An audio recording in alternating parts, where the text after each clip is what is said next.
तो महाकुंभ में सुर्खियों में आए आईआईटी बाबा क्या से क्या हो गए। वैसे इनके कारनामे तो आप लगातार सुन रहे हैं, विवादित बयान से लेकर अजीबोगरीब दावे तक। वैसे आपने आईआईटी बाबा की कई तस्वीरें देखी होंगी जिनमें वो नशीले पदार्थ का सेवन कर रहे हैं। महाकुंभ के दौरान कई वीडियो भी वायरल हुए आईआईटी बाबा के, लेकिन उसी नशीले पदार्थ ने बाबा को मुसीबत में डाल दिया। तो खास पैनल लगातार हमारे साथ बना हुआ है। स्वामी उमेश पुरी जी, ये जो हमने रिपोर्ट भी दिखाई, आपको लगता है कि जो वक्त है वो बहुत बलवान है? क्या से क्या हो गए? अभय सिंह जो कुछ दिन पहले महाकुंभ में सोशल मीडिया में वायरल हो रहे थे, अब उनके खिलाफ एफआईआर दर्ज हो गई है, जमानत पर हैं, मुकदमा चलेगा, न्यूनतम 6 महीने की सजा है अगर आरोप सिद्ध होते हैं तो। मतलब ऐसा व्यक्ति जिस तेजी से बढ़ता है वो उसी तेजी से गिरता भी है। पहले तो हमारे पैनलिस्ट में पूज्य गुरु महाराज को ओम नमो नारायण। गुरु महाराज ओम नमो नारायण।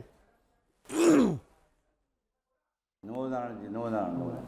आपने जो मेरे से नमो नारायण महाराज, नमो नारायण, नमो नारायण, नमो नारायण। नमो नारायण। आपने जो प्रश्न किया, देखिए बिल्कुल वास्तविक बात है। छल कपट और प्रपंच के माध्यम से जो व्यक्ति भी उच्च आकांक्षाओं की ओर बढ़ने का प्रयास करता है, देखिए बिल्कुल स्पष्ट बात है, एक आईआईटी करने वाला अभय सिंह सनातन पर लेकर कोई वक्तव्य देता है, अगर वो कुंभ मेले में ना गया होता, इतना हाईलाइट ना होता, तो क्या आज हम उसकी चर्चा कर रहे होते? बिल्कुल नहीं। एक गांजा पीने वाला टाइप का व्यक्ति सनातन के बारे में कोई वक्तव्य देता और हम चिंता कर रहे हैं कि सनातन पर इस पर क्या प्रभाव पड़ने वाला है। पहली बात तो एक जिम्मेदारी से मैं आपके चैनल पर बोलता हूं, जूना अखाड़े के हमारे राष्ट्रीय प्रवक्ता जी ने अभी आपके सामने वक्तव्य दिया, वह मूर्ख है, महामूर्ख है। लेकिन एक बड़ी महत्वपूर्ण बात मैं आपको बोलता हूं, देखिए इस राष्ट्र के अंदर सनातन के विरुद्ध चलने वाली अनेकानेक प्रकार की शक्तियां विराजमान हैं। उनको मौका चाहिए कि कोई सनातन के ऐसा कोई काम करे और उसको हाईलाइट करे। तो इस राष्ट्र की राष्ट्र विरोधी शक्तियों ने कहीं ना कहीं उसको प्रमोट, ऐसा हो सकता है उसके पीछे राष्ट्र विरोधी शक्ति, सनातन विरोधी शक्ति उसको प्रमोट करने का काम कर रही हो, और हो भी रहा है ये निश्चित तौर पर। अभय सिंह, देखिए अभय सिंह ने आईआईटी वहां पर गया, कुंभ में गया, कुंभ में उसको फेमस हो गया, इंस्टाग्राम पर रील देख लीजिए, फेसबुक पे देख लीजिए, यूट्यूब पे आईआईटी बाबा, आईआईटी बाबा, आईआईटी बाबा। ये देश का दुर्भाग्य है, लेकिन परमात्मा के यहां देर है अंधेर नहीं है, दंड तो मिलना ही है।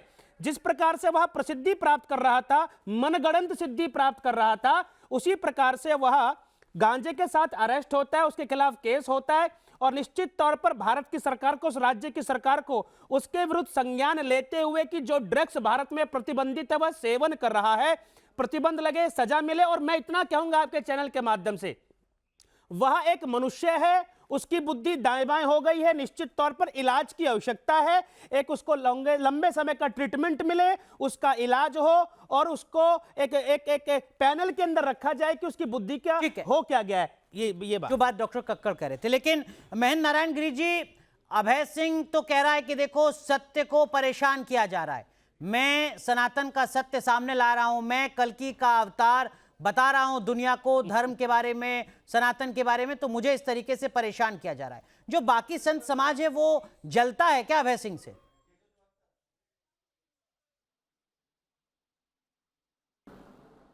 देखिए, सत्य कभी भी जो है वो पराजित तो हो सकता है, जो है वो हार नहीं सकता कभी भी, हैं, परास्त हो सकता है। आप मानता हूँ कि सत्य परास्त हो सकता है, जो पराजित नहीं हो सकता। और सत्य तो सत्य रहता है, उसको कोई ना कोई उसको तो हमेशा शाश्वत है, उसको तो कोई मिटा ही नहीं सकता है। और ऐसे मान लीजिए कि वो क्या सामने ला रहे हैं बातें, मान लीजिए कि जो जहाँ भी साधु किसी गाँव में रहता है, किसी शहर में रहता है, वहाँ की जनता पब्लिक जानती है कि वो साधु क्या है, कैसा है, क्या है, तो उसको थोड़े एक अभय सिंह से प्रमाण पत्र लेने की जरूरत है। तो ये सब चीज़ें तो क्या है कि इसका कोई अर्थ नहीं है, मतलब इन बातों का भी कोई अर्थ नहीं है। वो क्या बकता है, एक पागल आदमी क्या बोलता है, उसका हम लोग जो है अगर उसको ध्यान देंगे तो हम खुद पागल हो जाएंगे। नहीं, आप यहाँ लोग क्या क्या बकते रहते हैं, आप ऐसा मत, वो कहावत है ना कि हाथी चकले हजार है नहीं, तो उसका हमारे जीवन में क्या प्रभाव पड़ेगा? ठीक है जी, ठीक है। लेकिन डॉक्टर कक्कड़, एक चीज और मैं आपसे समझना चाहूंगा। अभय सिंह, जो अब तक जानकारी आ रही है, अभय सिंह ने खुद ही राजस्थान पुलिस को फोन किया, जयपुर पुलिस को, कि मैं खुदकुशी कर रहा हूं, और फिर खुद ही उसने बताया कि आज तो मेरा बर्थडे है, बर्थडे सेलिब्रेट करने दीजिए। फिर उसने बताया कि हाँ मैंने गांजा ले रखा है। ये वो बहुत सारी बातें हैं जिसके चलते अभय सिंह एक बार फिर सुर्खियों में आ गया। 3 दिन बाद फिर सुर्खियों में अभय सिंह आ गया, जयपुर में, उससे पहले न्यूज नेशन के स्टूडियो में, उससे पहले कहीं और, उससे पहले महाकुंभ में। ये खुद को पब्लिसिटी में बनाए रखने की कोशिश ही तो नहीं कर रहा है अभय सिंह? देखिए, ये मैंने आपको बोला कि मैक्रो लेवल पे इसका दिमाग आउट है, पर माइक्रो लेवल पे बहुत शातिर है ये।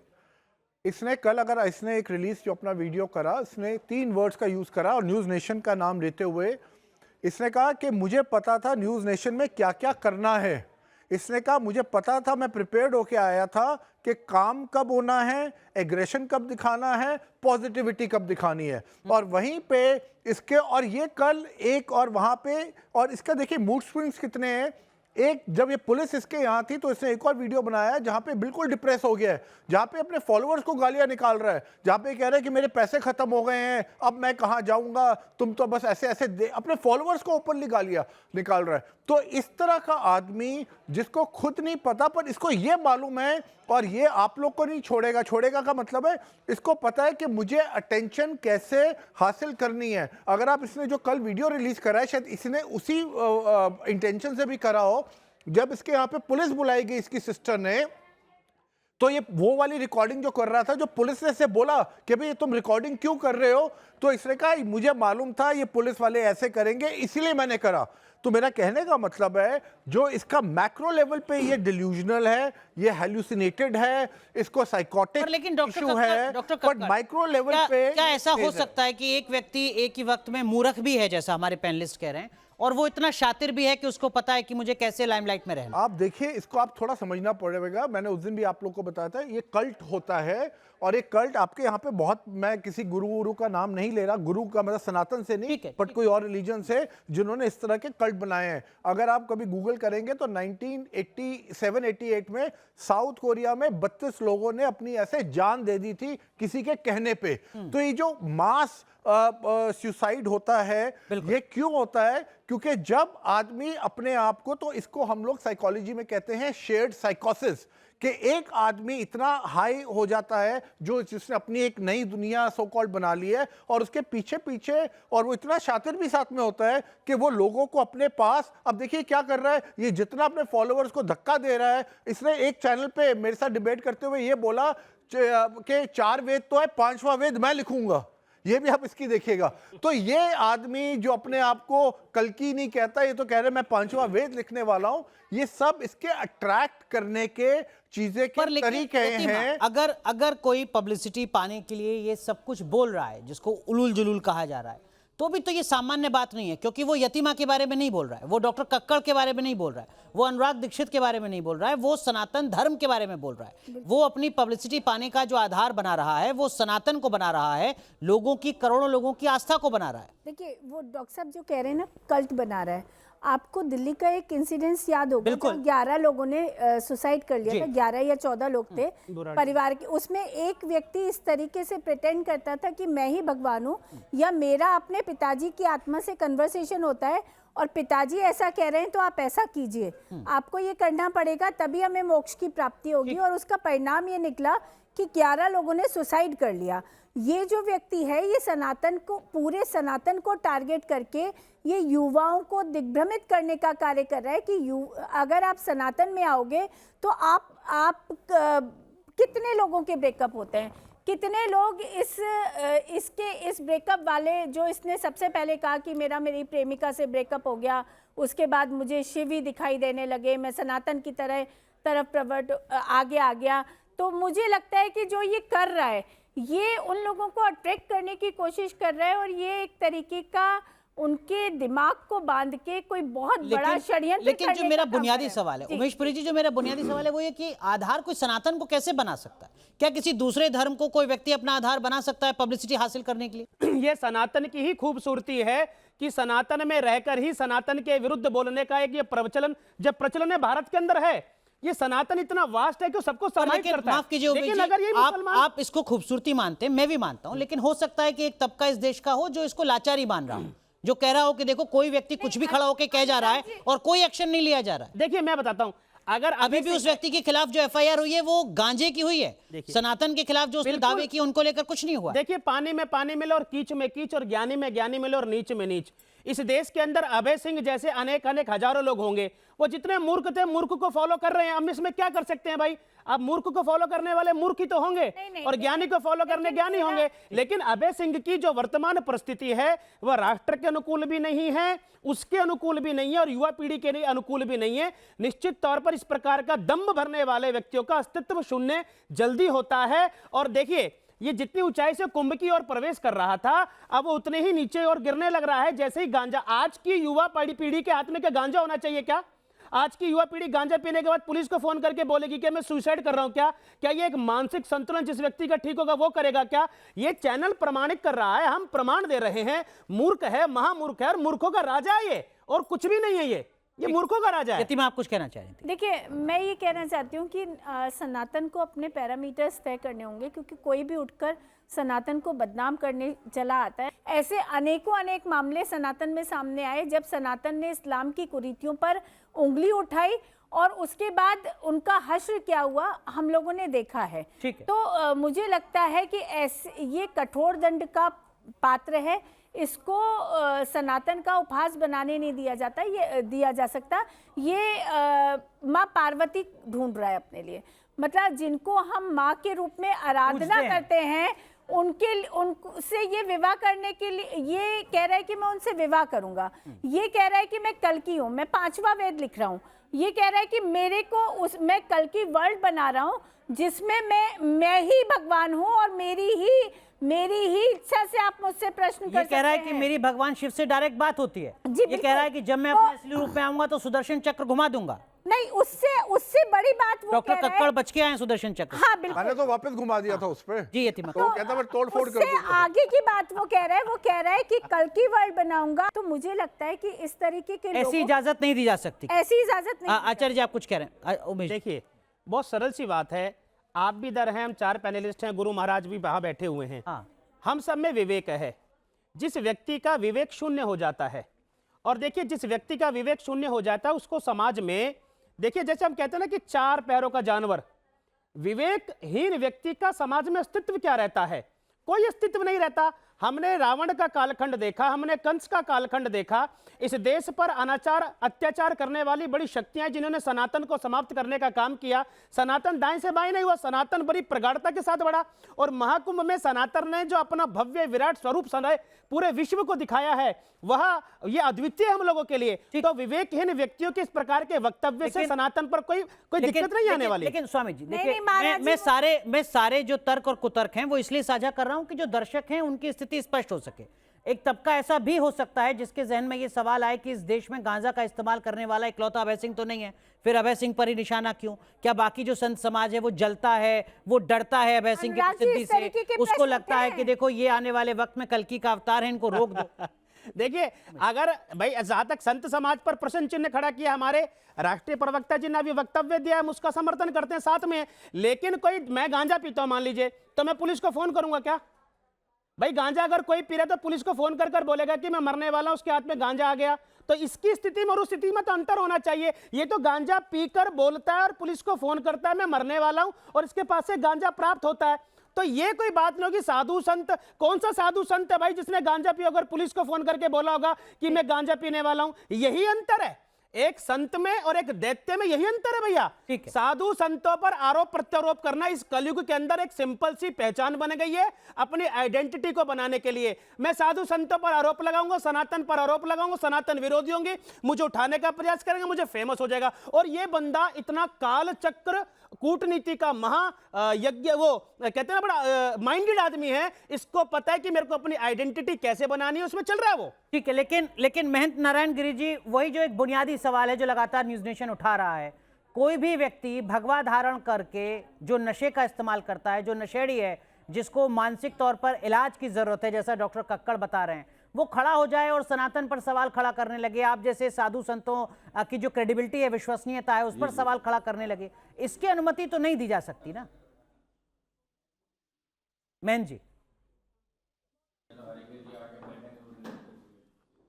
ये ऐसा है, विशेष रूप से देखिए, सनातन धर्म को एक समुद्र के जैसा है, समुद्र जैसा होता है सनातन धर्म, हमेशा से समुद्र की तरह है। समुद्र के किनारे खड़े होकर कोई मान लीजिए समुद्र में पत्थर डालता है, कोई उसको गाली देता है या उसको स्तुति करता है, उससे फर्क नहीं पड़ता। और मैं ये कह रहा हूँ कि जितने भी आपके पैनल में बैठे हुए हैं बड़े सभी विद्वान लोगों ने बहुत अच्छी चर्चा की, बहुत अच्छा चिंतन किया। आप लोग जो एंकर है उन्होंने भी बहुत अच्छी बात बोली। ये निष्कर्ष यही निकलता है कि ये व्यक्ति एक तरह से पागल है और इसमें ज़्यादा इसको महत्व नहीं देना, इसकी चर्चा नहीं करना है, क्योंकि जो व्यक्ति जो है मानसिक रूप से वो जो है उसके संतुलन खो चुका है, वो एक तो विकृत मानसिकता वाला हो चुका है, उसका बैलेंस बिगड़ चुका है, तो उसको जो है मानसिक इलाज की जरूरत। जैसे डॉक्टर साहब भी हमारे यहाँ बैठे हुए हैं, तो डॉक्टर साहब के पास इनको जाके उसका जो मानसिक इलाज करवाना चाहिए, ये मेरा तो सुझाव है जी।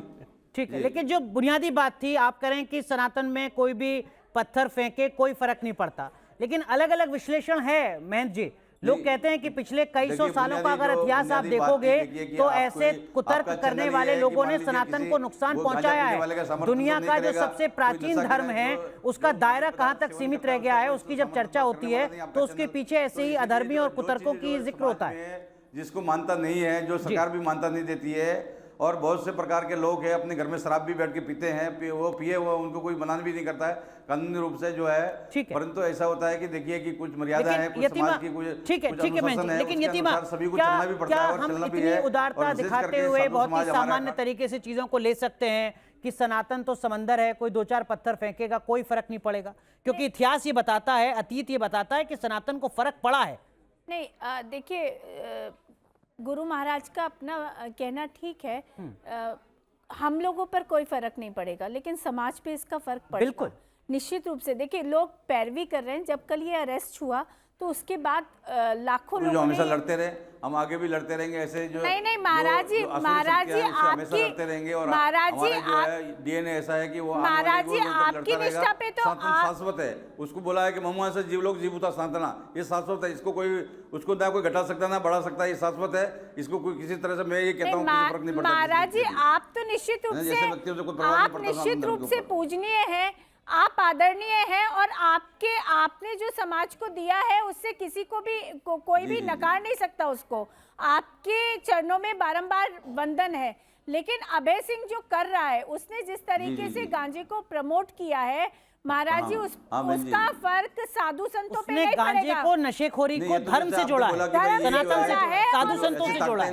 वो कह रहा है कि शराब अच्छी चीज है, वो भगवा धारण करके कह रहा है कि शराब अच्छी चीज है। बिल्कुल, ये तो मंथन से निकली है। और अनुराग जी बात ये नहीं है, बात ये है कि साधु संत तो सब अपने अंदर सारे विष को विलय कर लेते हैं। साधु संत तो अपने अंदर सारे विष को विलय कर लेते हैं, लेकिन समाज उस विष को का पान कर रहा है और वो जस्टिफाई कर रहा है कि जब नागा साधु ले सकते हैं तो समाज क्यों नहीं ले सकता, युवा क्यों नहीं ले सकता, अभय सिंह क्यों नहीं ले सकता, अभय सिंह को क्यों अरेस्ट किया गया? पूछे कि नागा साधु तो गायब हो जाते हैं कुंभ के बाद, ये क्यों गायब हो रहा? नागा साधु भी नहीं लेते हैं, नागा साधु भी नहीं लेते। बिल्कुल बिल्कुल, देश तो कानून से चलता है, संविधान से चलता है। मैं डॉक्टर कक्कड़ आऊंगा आपके पास। महंत नारायण गिरी जी कुछ कहना चाह रहे थे। जी महंत जी, आप कुछ कह रहे थे। भारत संविधान के चलेगा, कानून से चलेगा, हम लोग सभी उसका पालन करेंगे। बिल्कुल अच्छी बात है, और अभय सिंह को भी करना चाहिए। डॉक्टर कक्कड़ अपनी बात कंप्लीट। हाँ, मैं ये कह रहा हूँ कि ये नागा साधुओं से अपने आप को कंपेयर नहीं कर सकता। बिल्कुल ठीक। उन लोगों की अपनी एक डिवोशन है, उनकी एक अपनी परंपरा है, और वो उस पे, और वो किसी को दिखते नहीं है ना, वो कुछ क्लेम करते हैं हम कल की है, हम ये हैं, हम वो हैं। बट ये आदमी तो आज भी दिख रहा है, इसको तो कुंभ के बाद गायब हो जाना चाहिए था। बट अगर आप देखिए इसकी ये सोची साजी साथी, इसका ही wanted to come to Kumbh. अब कितने और IITians भी थे कुंभ में जो इसके सीनियर्स थे, जिनको कुछ मीडिया वाले गए, उसके बाद नहीं गए। क्यों नहीं गए? क्योंकि भाई उन्होंने इस तरह के वस्त्र नहीं पहने हुए थे। वो भी चाहे साधु थे, पर वो बहुत सिंपल उसमें थे। जिस तरह इसने टीका लगाया हुआ है, जिस तरह ये बातें कर रहा है, और जिस तरह ये क्लेम कर रहा है जी मैं ईशा फाउंडेशन रह के आया, मैं जूना अखाड़े, तो ये बातें ऐसे कर रहा था जैसे ऐसा लग रहा था ये तो मतलब जूना अखाड़े में 4, 5, 6, 10 दिन रहा हो। बट मुझे तो अभी पता चल रहा है इसको दूसरे दिन ही निकाल दिया था। तो इसकी जो स्टोरी लाइन है, इसकी स्टोरी लाइन बेसिकली मासेस को अपनी तरफ अट्रैक्ट करने की है, और वो मासेस जो कि बहुत गलेबल होते हैं। गलेबल का मतलब है कि जिनमें सोच समझ इतनी नहीं होती, और उनको इस तरह का आज की डेट में बहुत कन्वीनियंट ऑनलाइन कोई इन्फ्लुएंसर मिल जाए, ठीक है, वो वाली चीज अनफॉर्चुनेटली हो रही है। स्वामी उमेश पुरी जी,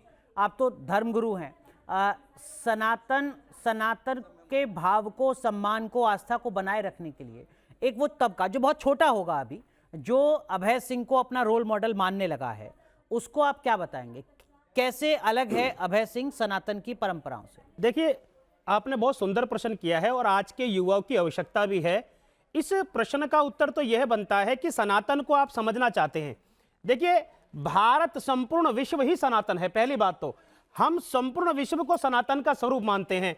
हम जब सनातन की बात करते हैं तो धर्म की बात नहीं कर रहे, हम सनातन की बात कर रहे हैं, जो अपने में सबको संजोने का काम करता है, जो हमारे में एक बार आ जाता है तो विलय हो जाता है। अर्थात हम काटने की बात नहीं करते, हम जोड़ने की बात करते हैं, हम वसुधैव कुटुंबकम की बात करते हैं। मैं एक चीज बोलता हूं, आपने बोला कि आईआईटी बाबा है, अरे डबल पीएचडी करने वाले आईआईटीएन बाबा वहां पर थे। मैं आपके चैनल पर भैया 3 विषयों में मैंने एमए किया, एमफिल किया, लॉ किया, बीएड किया। मैं भी ऐसी मूर्खता दिखाकर अपने आप को ख्याति प्राप्त कर सकता था, लेकिन उसमें आनंद क्या आएगा? क्षणिक भर की ख्याति के लिए इतनी मूर्खता का मार्ग प्रशस्त करना उचित नहीं होता, उसका परिणाम बड़ा घातक होता है। स्वामी जी, वो तबका जो रोल मॉडल मानने लगा है अभय सिंह को, उनको क्या आप मैसेज देंगे? देखिए, जो रोल मॉडल मान रहा है उन सबसे मेरी हाथ जोड़कर विनती है, एक बार सनातन को समझने का प्रयास कीजिए। सनातन केवल 1 या 2 या 3 वर्ष का विषय नहीं है, सनातन चराचर आदि काल से चल रहा है। और वर्तमान आप आईआईटी, ये जो अभय सिंह है, इसके चरित्र को, इसके व्यवहार को, इसके आचरण को देखिए, इसको देखिए, ये क्या समाज इससे सीख सकता है? आने वाली पीढ़ी हमारी क्या सीख सकती है? क्या ये हमारे लिए एक अच्छा उदाहरण हो सकता है? ये भारत के लिए उदाहरण हो सकता है? कम है। महेंद्र नारायण गिरी जी, आपको लगता है कि सख्त से सख्त एक्शन होना चाहिए अभय सिंह के खिलाफ? महेंद्र जी। जी नहीं, देखिए, सख्त से सख्त एक्शन तो होना चाहिए। जब आपने वो सनातन धर्म की बात किया तो मैं दुधेश्वर नाथ मंदिर में, मेरे वहाँ पर जो है 15 प्रांत के बच्चे पढ़ते हैं, जो मान लीजिए 5 साल से लेकर 11 साल तक 100 बच्चे पढ़ रहे हैं, उनको पूरा मैं शिक्षा दे रहा हूँ। भारत सरकार हमको जो एनजीओ को पूरा मदद करती है, तो हम लोग वैदिक बना रहे हैं, संस्कृत बना रहे हैं, उनको धर्म सिखा रहे हैं, सनातन धर्म का आचरण सिखा रहे हैं। बच्चे ऐसे पूरे विश्व में हमारे भारत से जा रहे हैं। और ये तो क्या है कि आपने जो बोला सख्त से सख्त कानून हमारा है, तो कानून हम लोग तो हाथ में नहीं ले सकते, तो कानूनी कार्रवाई होनी चाहिए। इसके बाद सख्त से सख्त जो है इसका मानसिक रूप से इलाज होना चाहिए। और उसका अपाहिज जो है इसको जेल जाना चाहिए। मैं बस एक जी बहुत संक्षेप, देखिए, बहुत संक्षेप। अनुराग जी, 731वीं रैंक थी इसकी। हमारे यहाँ सनातन की तरफ ऐसे लोग भी प्रवृत्त हुए जो आईएएस पीसीएस थे, जिन्होंने टॉप मोस्ट पोजीशंस को लीड किया। लंबी लिस्ट है ऐसे लोगों की। ऐसे लोगों की बहुत लंबी लिस्ट है। ठीक तो बात। मुझे लगता है कि आज के युवा को उन लोगों से प्रेरित होने की आवश्यकता है, उनके जीवन के चरित्र को देखना चाहिए और उन्हीं से प्रेरित होना चाहिए। ये सिर्फ आपको नशे की ओर ठीक बात है, मतलब ये दर्शक अब खुद तय करें कि आपको एक गजेड़ी व्यक्ति जो धर्म के बारे में कुछ नहीं जानता है, सिर्फ पब्लिसिटी हासिल करने के लिए कुछ भी बोले जा रहा है, वो आपका आदर्श है, या ये वो धर्मगुरु हैं जिन्होंने अपना एक जीवन का लंबा वक्त सनातन को समझने के बाद आपको समझाने में बिताया है, ये आपके आदर्श हैं? बहुत बहुत शुक्रिया इस विशेष प्रस्तुति में जुड़ने के लिए, धन्यवाद।